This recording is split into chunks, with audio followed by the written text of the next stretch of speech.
నమస్కారం. Indian kitchen దేశీయ వంటకాలకు స్వాగతం, సుస్వాగతం. ఈ వారం అంతా నెల్లూరు ఇఫ్తార్ ప్రత్యేక వంటకాలని మనం చూస్తున్నాం కదా. మరి ఇందులో భాగంగా ఈరోజు కూడా మరో 2 రుచికరమైన వంటకాలతో నజ్మా గారు రెడీగా ఉన్నారు. మరి ఏ వంటకాలు పరిచయం చేస్తున్నారో ఆవిడని అడిగి తెలుసుకుందామా? హాయ్ నజ్మా గారు. హలో అండి, బాగున్నారా? నేను చాలా బాగున్నాను. ఎలా ఉన్నారు? ఫైన్, చాలా బాగున్నాను. మరి ఈ రోజు మీ నుంచి 2 టేస్టీ వంటకాలను ఎక్స్పెక్ట్ చేస్తున్నాము. మరి ముందుగా ఏ వంటను పరిచయం చేస్తున్నారు? ముందుగా మనం పాయా షోర్బా చేద్దాం. పాయా షోర్బా. షోర్బా ఓకే, అంటే పాయా తెలుసు, షోర్బా ఎలా ఉంటుంది అది? అంటే పాయా కర్రీనే వెరైటీగా వేరే రకంగా చేసి షోర్బా అంటారు దాన్ని. ఓకే, అంటే ఇది పాయాలానే కాస్త మనకి లిక్విడ్ లానే ఉంటుంది. అంతే, లిక్విడ్. ఇది సంగట్లో కానీ రైస్ లో కానీ చాలా బాగుంటుంది. ఓకే, ఎక్కువగా సంగట్లో తింటారు. సంగటి ముద్ద తెలుసు, రాగి సంగటి. రాగి సంగటి అందులో బాగా చాలా బాగుంటుంది. రైస్ లో కూడా బాగుంటుంది, చపాతీ పుల్కా దేంట్లో అయినా. Okay okay, paya shorba. షోర్బా నేర్చేసుకుందామా? Paya shorba very tasty, very healthy. మరి దీని తయారీకి కావాల్సిన పదార్థాలు ఏంటో ఇప్పుడు చూసేద్దాం.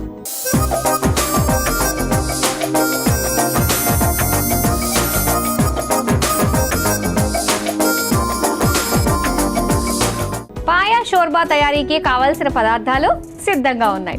అయితే మనం ఆల్రెడీ కాళ్ళని ఉడికించి పెట్టేసుకున్నాం. గారె కాళ్ళు అంటారండి వీటిని. కాళ్ళు అనరు, ఏం కాళ్ళు?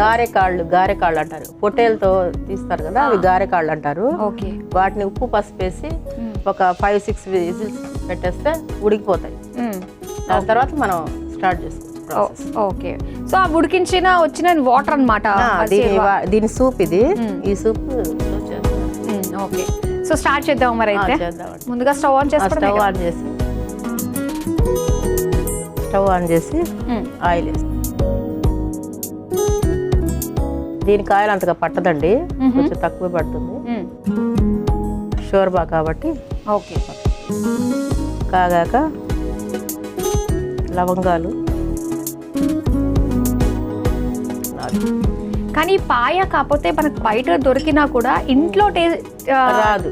వాళ్ళు ఏం చేస్తారంటే వేరుశనగ పప్పులు మసాలాలన్నీ మిక్స్ చేస్తారు. అంటే వాళ్ళకి లిక్విడ్ కొంచెం థిక్గా రావాలి, అమ్మేవాళ్ళు కదా. అవును, అందువల్ల ఏమవుతుందంటే అది నోటికి కొట్టేటట్టు బాగుండదు. మనం ఇలా సింపుల్గా తక్కువ రెసిపీతో చేసుకుంటే కొంచెం ఎక్కువ తింటారు. అలా కాలిపోయింది. ఇప్పుడు ఉల్లిపాయలు వేసుకున్నాం.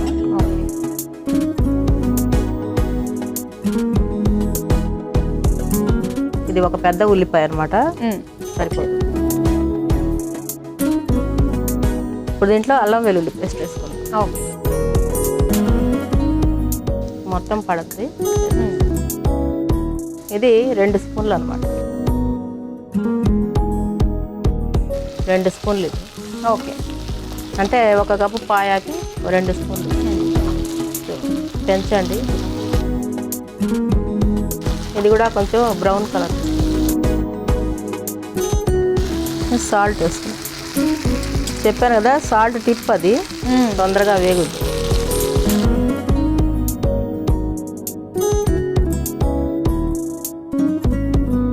ఇప్పుడు పసుపు వేసుకున్నాం. ఓకే,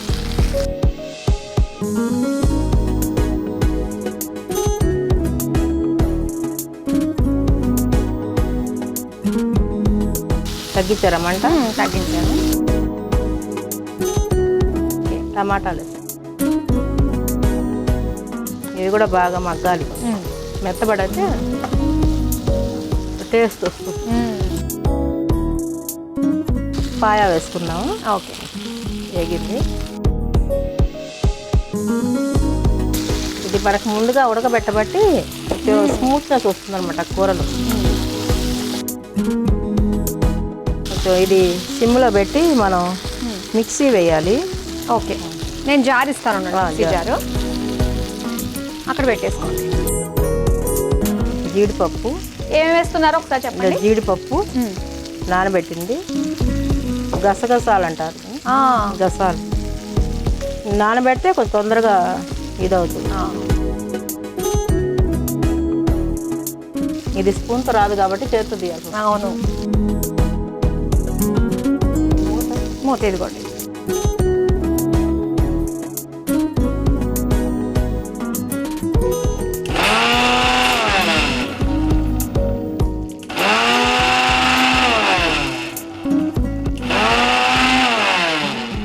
అయిపోయిందా? అయిపోయిందండి.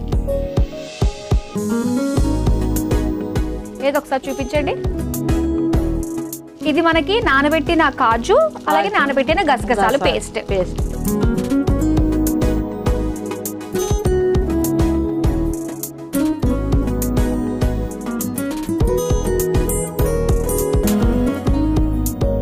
ఇంకా కొంచెం మగ్గాలి ఇది. పచ్చివాసన పోవాలి. పచ్చివాసన పోతుంది. ఆ కాజు వేయంగానే ఆ టేస్ట్ వచ్చేస్తుంది, క్రీమీ టెక్స్చర్. క్రీమీ టెక్స్చర్ వచ్చేస్తుంది. మనం ఇప్పుడు ధనియాల పొడి వేసుకుందాం. ఓకే.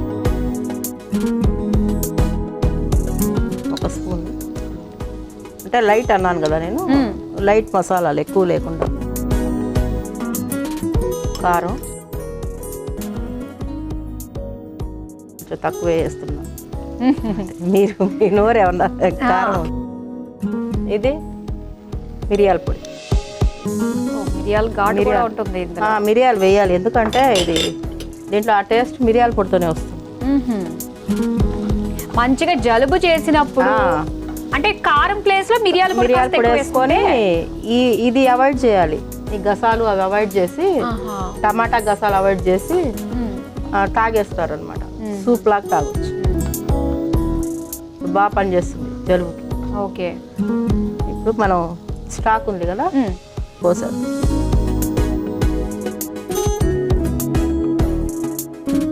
దీని స్టాకే వస్తుంది, మనకు నీళ్లు కూడా అవసరం లేదు. అవును,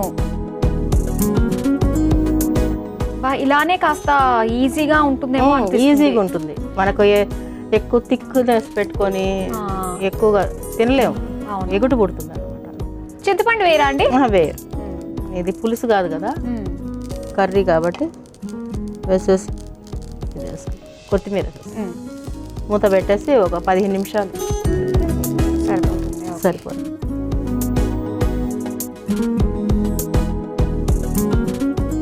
ఉప్పు కొంచెం చూసుకొని వేసుకొని మూత పెట్టేసి ఒక 20 నిమిషాలు మగ్గితే కొంచెం దగ్గర పడితే బాగుంటుంది. ఓకే, అయితే మూత పెట్టేసి నజమా గారు, సో ఎంతవరకు వచ్చిందో చూద్దామా? చూద్దామండి. దగ్గర పడింది.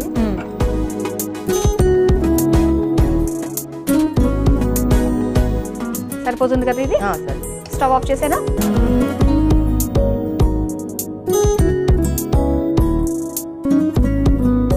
బౌల్లోకి తీసేసుకుందాం.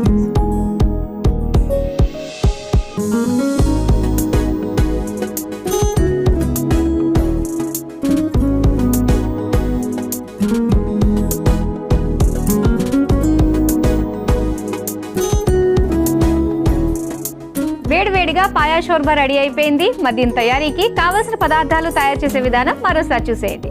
పాయా షోర్బా తయారీకి కావలసిన పదార్థాలు: నూనె 2 టేబుల్ స్పూన్లు, లవంగాలు 4, ఉల్లిపాయ ముక్కలు 1 కప్పు, అల్లం వెల్లుల్లి పేస్ట్ 1 టేబుల్ స్పూన్, ఉప్పు తగినంత, పసుపు 1/2 టేబుల్ స్పూన్, టమాటో ముక్కలు 1 కప్పు, ఉడికించిన పాయ 1 కప్పు, నానబెట్టిన జీడిపప్పు కొద్దిగా, నానబెట్టిన గసగసాలు 1 టేబుల్ స్పూన్, ధనియాల పొడి 1 టేబుల్ స్పూన్, కారం 1 టేబుల్ స్పూన్, మిరియాల పొడి 1/2 టేబుల్ స్పూన్, కొత్తిమీర కొద్దిగా, ఉడికించిన పాయ నీళ్లు 1 కప్పు. పాయా షోర్బా తయారు చేసుకునే విధానం: ముందుగా స్టవ్ ఆన్ చేసి పాన్ లో నూనె పోసి వేడయ్యాక అందులో లవంగాలు, ఉల్లిపాయ ముక్కలు, అల్లం వెల్లుల్లి పేస్ట్, ఉప్పు, పసుపు, టమాటో ముక్కలు వేసి వేయించుకోవాలి. తర్వాత అందులో ఉడికించుకున్న పాయ వేసి మగ్గించుకోవాలి. ఇప్పుడు ఒక మిక్సీ జార్ లో నానబెట్టిన జీడిపప్పు, నానబెట్టిన గసగసాలు వేసి మిక్సీ పట్టుకుని మరుగుతున్న పాన్ లో వేసుకోవాలి. తర్వాత అందులో ధనియాల పొడి, కారం, మిరియాల పొడి, ఉడికించుకున్న పాయ నీళ్లు, కొత్తిమీర వేసి కలిపి మూత పెట్టి బాగా మగ్గించుకుని సర్వింగ్ బౌల్లోకి తీసుకుని సర్వ్ చేసుకుంటే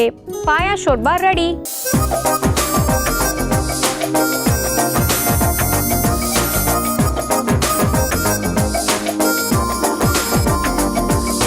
పాయా షోర్బా తయారీకి కావలసిన పదార్థాలు, తయారు చేసే విధానం చూసారు కదా. ఇప్పుడు టేస్ట్ చేసి ఎలా ఉందో చెప్తాం. టేస్ట్ చేద్దామండి. దెబ్బకి ఏ అనారోగ్యం ఉన్నా మటు మాయం, జలుబున్నా మాయం అయిపోయింది. కాలుతుంది బాగా. అవును,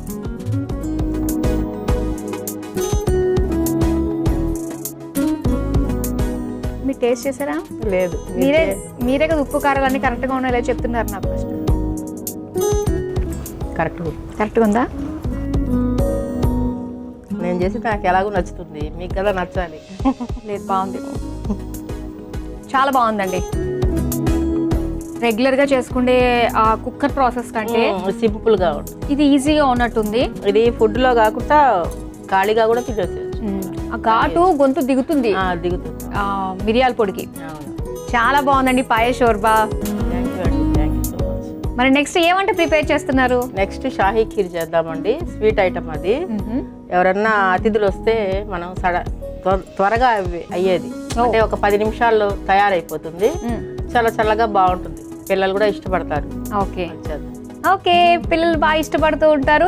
చల్లగా తినడానికి చాలా బాగుంటుంది ఈ మండే ఎండలో. మనం లేట్ చేయకుండా తెచ్చేసుకుందామా షాహీ ఖీర్. మరి దీని తయారీకి కావాల్సిన పదార్థాలు ఏంటో ఇప్పుడు చూసేయండి.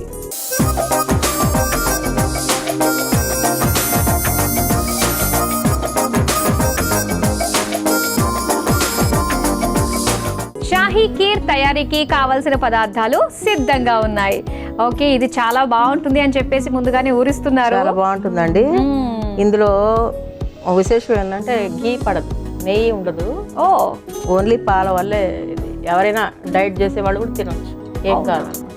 సూపర్. స్వీట్ లవర్స్ కి ఈ మాట అమృతం లాంటిది నిజంగా. స్వీట్ కూడా ఎక్కువ పడదు అంతగా. అవునా? ఓకే, మరి స్టార్ట్ చేద్దాం. స్టవ్ ఆన్ చేసి పాలు పోసుకుందాము. పాలు మరగాలన్నమాట.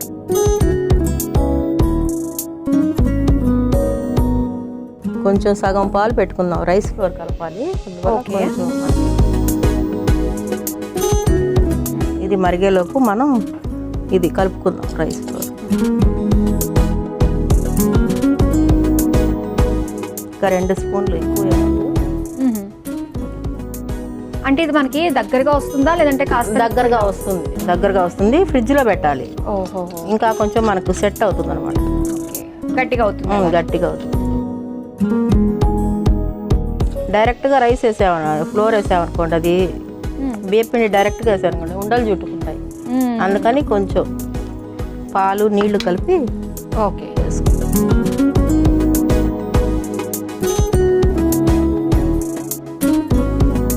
కొంచెం పలసగా లిక్విడ్గా వేసుకొని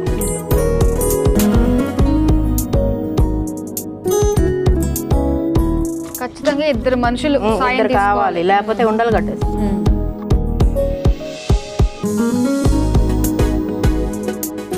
కలుపుతూనే ఉండాలి కొంచెంసేపు. కొంచెం అది లిక్విడ్ గట్టి పడేదాకా అందులో ఇవి వేసేస్తాం. మిల్క్ మేడ్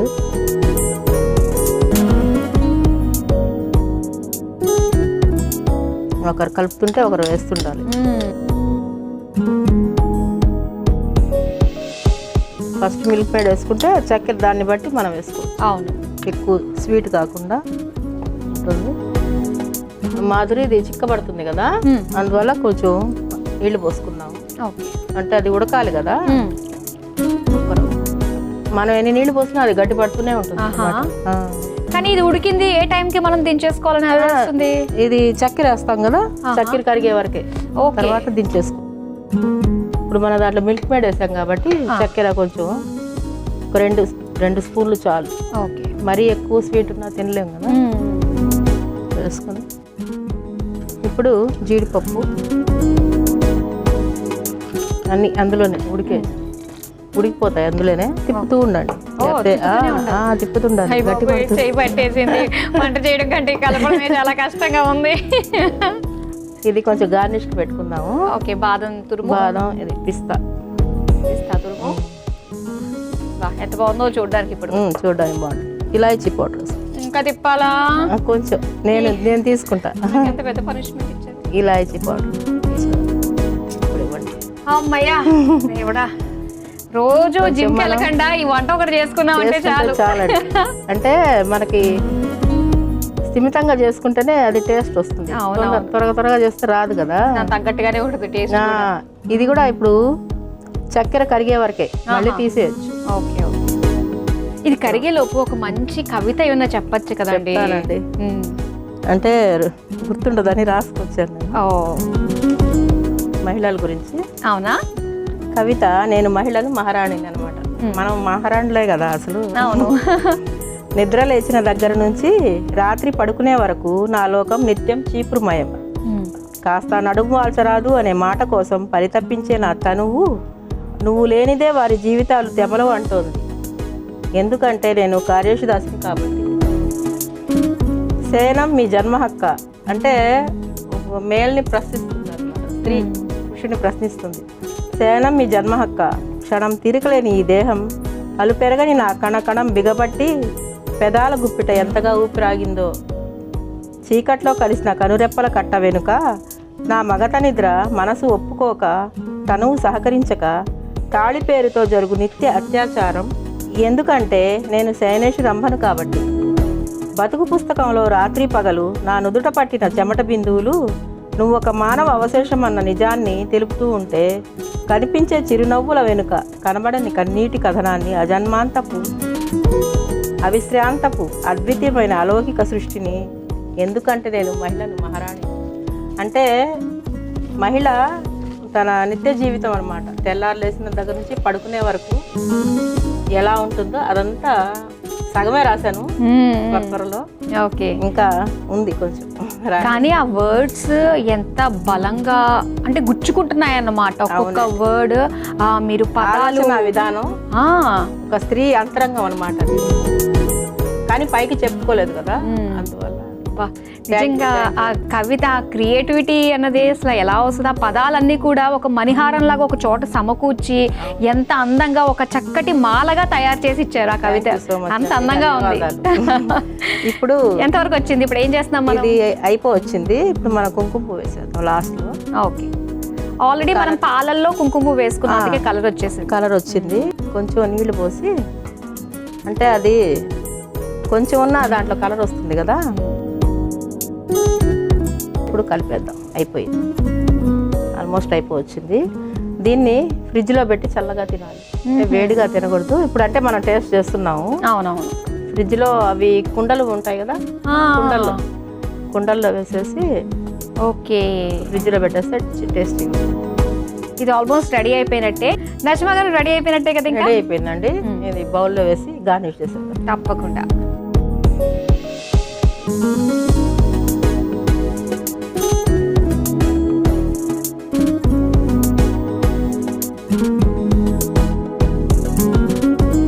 కుంకుమ వేసేసరికి కలర్ఫుల్గా కనిపిస్తుంది.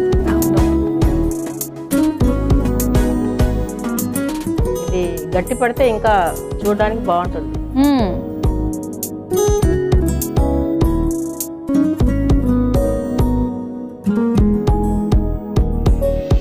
దీనిపైన బాదం తురుము, మామూలుగా రోజా రేఖలు ఉంటాయి కదా, అవి కూడా వేసుకోవచ్చు.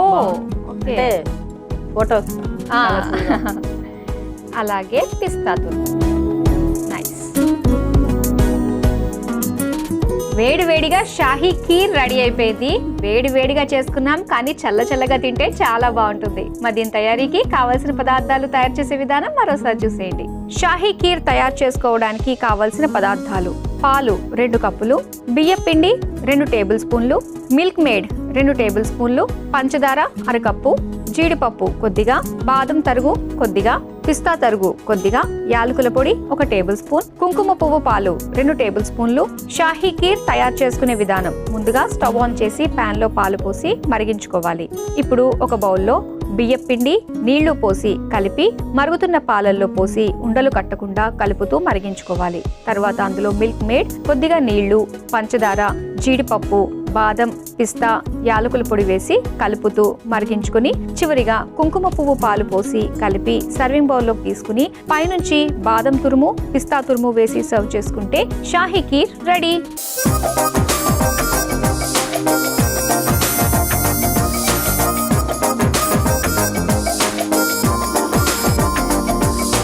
షాహీ కీర్ తయారీకి కావాల్సిన పదార్థాలు తయారు చేసే విధానం చూసారు కదా. ఇప్పుడు టేస్ట్ చేసి ఎలా ఉందో చెప్తాం. టేస్ట్ చేద్దామండి. అన్ని హాట్ గానే ఉన్నాయి. అవును, చూడడానికి అయితే చాలా బాగుంది. తినడానికి ఎలా ఉంది? అయ్యో, మీ మీద నాకు బాగా నమ్మకం ఉంది.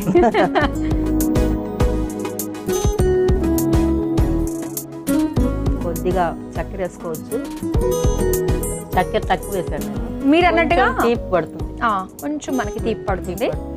చాలా టేస్టీగా ఉందండి ఈ రెసిపీ. చాలా సింపుల్ గా చేసేసుకోవచ్చు. అంతే అండి, ఊరికే మనం మాట్లాడుతూనే చేసేసుకోవచ్చు, పాలు పొంగుతుంటే. సో మరి టేస్టీ వంటకాలు మాకు పరిచయం చేసినందుకు thank you so much. Thank you అండి, థ్యాంక్ యూ సో మచ్. చూసారు కదా, నెల్లూరు ఇఫ్తార్ వంటకాల్లో భాగంగా నజ్మా గారు మనకి పరిచయం చేసిన 2 టేస్టీ రెసిపీస్ చాలా బాగున్నాయండి. ఒకటి వచ్చేసి పాయా షోర్బా, అలానే షాహీ కీర్. అద్దిరిపోయింది, మీరు తప్పకుండా ట్రై చేయండి. ఇవ్వండి ఇవాల్టి నెల్లూరు ఇఫ్తార్ ప్రత్యేక వంటకాలు. రేపు కూడా మరో 2 రుచికరమైన వంటకాలతో మళ్ళీ మీ ముందుకు వచ్చేస్తాం. Until then bye bye.